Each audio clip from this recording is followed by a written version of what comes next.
Indian piping sector में मानता हूं कि आगे आने वाले 5 या 10 साल के अंदर बहुत ही ज्यादा ग्रोथ लाने वाला है।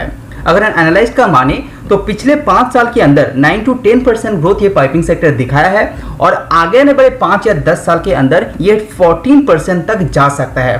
तो आप अंदाजा लगा सकते हैं किस तरह से ग्रोथ आपको देखने को मिलेगा। लेकिन आज की इस वीडियो के अंदर हम लोग बात करेंगे प्रिंस पाइप के बारे में। प्रिंस पाइप के बारे में हम लोग देखेंगे कि कंपनी का बिजनेस कैसे चल रहा है, पाइपिंग सेक्टर में प्रिंस पाइप कैसे फ्यूचर में ग्रोथ लाएगा, साथ ही साथ कंपनी का कर्जा के साथ साथ फ्यूचर प्लान के बारे में भी हम लोग बात करेंगे। तो चलिए जानते हैं प्रिंस पाइप्स के बारे में। तो यहाँ पे सबसे पहले शुरू करते हैं कंपनी का रिजल्ट से। रिसेंटली कंपनी का रिजल्ट आया है, वो आप लोगों ने देखे होंगे। तो क्वार्टर 4 रिजल्ट आप कंपेयर करते हैं लास्ट ईयर से, तो 18% का ग्रोथ यहाँ पे कंपनी ने दिखाया है। वॉल्यूम की बात करें, वॉल्यूम के अंदर भी कंपनी यहाँ पे 9% का ग्रोथ और profit after tax and EBITDA के अंदर यहाँ पे डी ग्रोथ इसीलिए दिखाया है क्योंकि मार्जिन के अंदर थोड़ा सा श्रिंकनेस प्रिंस पाइप्स के अंदर देखने को मिला है। अगर आप कंपनी का result year on year basis compare करते हैं तो वहां पे आपको अच्छा लगने वाला है, क्योंकि फाइनेंशियल 2021 एंड 22 आप कंपेयर करते हैं तो वहां पे 28% का रेवेन्यू के अंदर ग्रोथ, सेल वॉल्यूम के अंदर 1% का आपका growth and EBITDA margin 15% and profit after tax 12% के अंदर दिखाया है। Subscribe now and press the bell icon. तो अगर आप इंडियन पाइपिंग सेक्टर को डिटेल्स में एनालाइज करते हैं तो आपको पता चलेगा कि फ्यूचर में किस तरह से ग्रोथ यहाँ पे आने वाला है। पर कैपिटा पाइप कंजम्पशन की बात करें तो यहाँ पे इंडिया के अंदर 11 kg आपको देखने को मिल रहा है, लेकिन वर्ल्ड एवरेज कितना है 30 kg का। तो यहाँ पे कितना बड़ा एक गैप अप आप देखने को मिल रहा है। इसके अंदर इमर्जिंग मार्केट है, डेवलप कंट्री भी यहाँ पे मौजूद है। तो उसके अलावा भी 11 kg यहाँ पे बहुत ही कम है, जहाँ पे वर्ल्ड एवरेज 3 kg यहाँ पे दिखाई दे रहे हैं। टॉप कुछ कंट्रीज की बात करें तो यूएस की आप बात करें तो यहाँ पे 110 kg देखने को मिलेगा पर कैपिटा पाइप की कंजम्पशन का। यूरोप के अंदर क्या कितना है 65 और चाइना के अंदर इतना बड़ा कंट्री होने के बावजूद भी वहाँ पे 45 kg देखने को मिल रहा है। ब्राजील यहाँ पे 33 और वर्ल्ड एवरेज 30 और इंडिया यहाँ पे 11 kg यहाँ पे दिखाई दे रहे हैं। तो अभी आप आइडिया कर सकते हैं कि इंडिया के अंदर फ्यूचर में ग्रोथ आएगा तो इस पाइपिंग सेक्टर को लेके ही कंपनी को इंडिया को चलना पड़ेगा। पाइपिंग सेक्टर ग्रो नहीं करेगा तो इरिगेशन के ऊपर प्रॉब्लम होगा, साथ ही साथ पाइपिंग जो ट्रांजैक्शन है वहाँ पे भी कंपनी इंडिया को फ्यूचर में प्रॉब्लम देखने को मिलेगा। इसीलिए आप पाइपिंग सेक्टर के अंदर बुलिशनेस देखने को मिल सकता है आगे आने वाले 5 या 10 साल के अंदर, ऐसा एनालिस्ट का मानना है। अगर आप डोमेस्टिक मार्केट के अंदर जो ग्रोथ की बात करें तो पिछले 5 साल में यहाँ पे 10 to 12% CAGR ग्रोथ दिखाया है, लेकिन आगे आने वाले ये जो 5 साल दिखाई दे रहे हैं 2019 के बाद स्पेशली ये 12 to 14% का ग्रोथ यहाँ पे एक्सपेक्ट किया जा रहा है। तो यहाँ पे क्रिसिल रेटिंग फर्म के अनुसार यहाँ पे 2024 तक इंडियन जो डोमेस्टिक मार्केट है वो 550 बिलियन रुपीस तक पहुंचने वाला है और ये 14% का ग्रोथ यहाँ पे अंदाजा लगा रहा है कि ये आने वाला है। और ये जो अंदाजा लगाया जा रहा है उसके पीछे का बहुत सारा रीजन भी है। देखे होंगे कि इंडिया के अंदर अभी भी जो मेटल का पाइप्स है यानी कि आयरन का जो पाइप्स है वो बहुत ही जगह पे फैला हुआ है, तो उसको शिफ्ट करने में प्रॉब्लम होगा। तो फ्यूचर में प्लास्टिक का पाइप बहुत ज़्यादा यूज होने वाला है और प्लास्टिक पाइप्स मूव करने के लिए भी बहुत इजी हो जाता है। लॉजिस्टिक के ऊपर भी यहाँ पे खर्चा कम आता है, इसीलिए अभी सब प्लास्टिक का पाइप्स यहाँ पे प्रेफर करते हैं। साथ ही साथ इंडियन गवर्नमेंट जिस तरह से जो पाइपिंग सेक्टर को लेके यहाँ पे प्लान करके चल रहा है, इरिगेशन के ऊपर अच्छा खासा पैसा निवेश कर रहा है, तो वहाँ पे पाइपिंग सेक्टर को भी एक बूम मिलने वाला है। और इंडिया के अंदर जो अफोर्डेबल हाउसिंग का प्रोजेक्ट चल रहा है उसी के साथ ये पाइपिंग सेक्टर जुड़ा हुआ है, तो दोनों के साथ जो ग्रोथ है वो दोनों साथ में आपको दिखाएगा। इंडिया के अंदर पाइपिंग सेक्टर इतना तेजी से ग्रो करेगा उसके पीछे का बहुत सारा फैक्टर आपको देखने को मिलेगा, जैसे कि रिसेंट कंडीशन में इंडिया के अंदर 75% हाउस होल्ड ऐसा है जहां पे ड्रिंकिंग वाटर अभी तक पहुंचा नहीं है। उसी के साथ 85% ऐसा हाउस होल्ड भी है जहां पे टैप वाटर का यहाँ पे सुविधा नहीं है।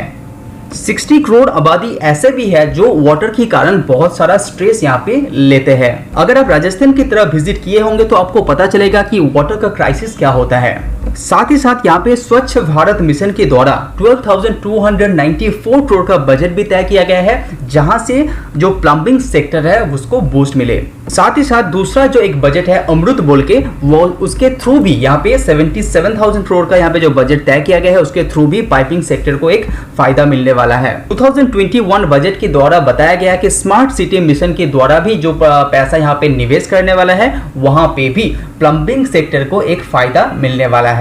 अगर आप गवर्नमेंट का रिसेंट बजट भी देखे होंगे तो वहां पे करीबन अलग से बहुत सारा पैसा यहाँ पे दिया गया है। जैसा कि जल जीवन मिशन के द्वारा यहाँ पे लक्ष्य रखा है कि 2.6 करोड़ हाउस होल्ड को यहाँ पे टैप कनेक्शन देने वाला है, वो भी बहुत जल्दी। साथ ही साथ यहाँ पे स्वच्छ भारत मिशन की अनुसार यहाँ पे 1,14,000 करोड़ का यहाँ पे जो प्रोविजन किया गया है, वो भी आगे आने वाले 5 साल के अंदर खर्चा करने वाला है। तो आप सोच सकते हैं कि किस तरह से प्लम्बिंग सेक्टर को ऐसा प्रॉफिट मिलेगा। साथ ही साथ यहाँ पे जो ministry of housing and urban affairs देखेंगे तो वहां पे भी एक अच्छा खासा पैसा अलॉट करके रखा है, जो करीब करीब 54,581 करोड़ आपको देखने को मिल रहा है। साथ ही साथ आपको ये तो पता होगा कि इंडियन एग्रीकल्चर बहुत ही ज्यादा डिपेंडेंट है इंडियन सिटीजन के लिए, तो वहां पे स्पेशली इंडियन गवर्नमेंट अच्छा खासा पैसा इन्फ्यूज करता है। तो यहाँ पे जो क्रेडिट है वहां पे दिखाई देता है 16.5 लाख करोड़ का। तो इतना पैसा यहाँ पे इन्फ्यूज होगा तो एग्रीकल्चर यहाँ पे इंप्रूव करेगा, तो इरिगेशन सेक्टर भी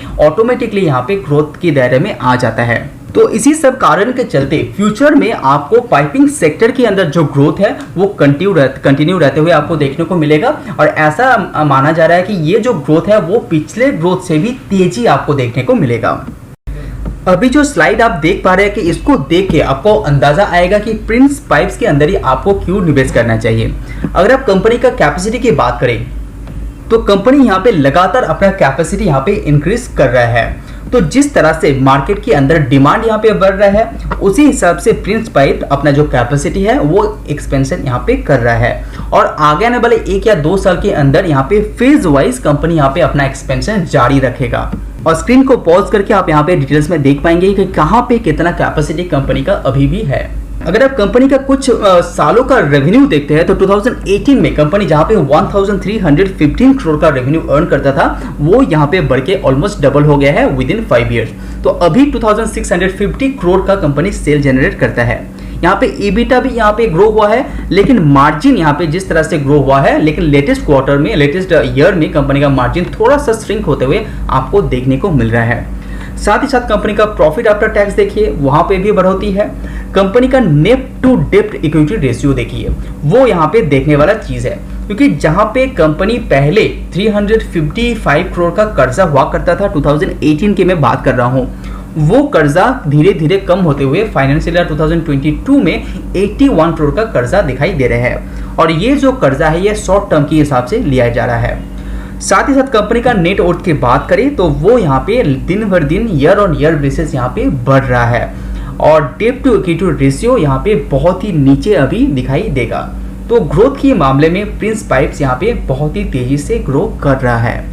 तो अगर आपको लग रहा है कि इंडिया के अंदर फ्यूचर में ग्रोथ आने वाला है, तो प्रिंस पाइप जैसे कंपनी को भी फ्यूचर में फायदा मिलने वाला है, क्योंकि विदाउट पाइपिंग सेक्टर ग्रोथ कभी भी इंडिया ग्रोथ में दिखाई नहीं देगा। अगर इंडिया को इंफ्रास्ट्रक्चर के अंदर ग्रोथ लाना है तो पाइपिंग सेक्टर को साथ में लेके ही ग्रोथ यहाँ पे दिखाना पड़ेगा। तो यहाँ पे प्रिंस पाइप एक फंडामेंटली स्ट्रॉन्ग कंपनी दिखाई जा रहा है। तो अगर आप लॉन्ग टर्म के हिसाब से पाइपिंग सेक्टर से कोई कंपनी चूज करना चाहते हैं तो प्रिंस पाइप को अपने पोर्टफोलियो में जगह दे सकते हैं, लेकिन निवेश करने से पहले अपना खुद का रिसर्च जरूर कीजिए। इवन लेटेस्ट प्राइस के अनुसार ये अट्रैक्टिव वैल्यूएशन में भी मिल रहा है, तो अभी भी आप निवेश करने के बारे में सोच सकते हैं। वीडियो पसंद आए तो लाइक जरूर कीजिए, चैनल सब्सक्राइब कीजिए। आज वीडियो में इतना ही, see you on next video. Subscribe now and press the bell icon. Never miss an update. Subscribe now and press the bell icon. Never miss an update.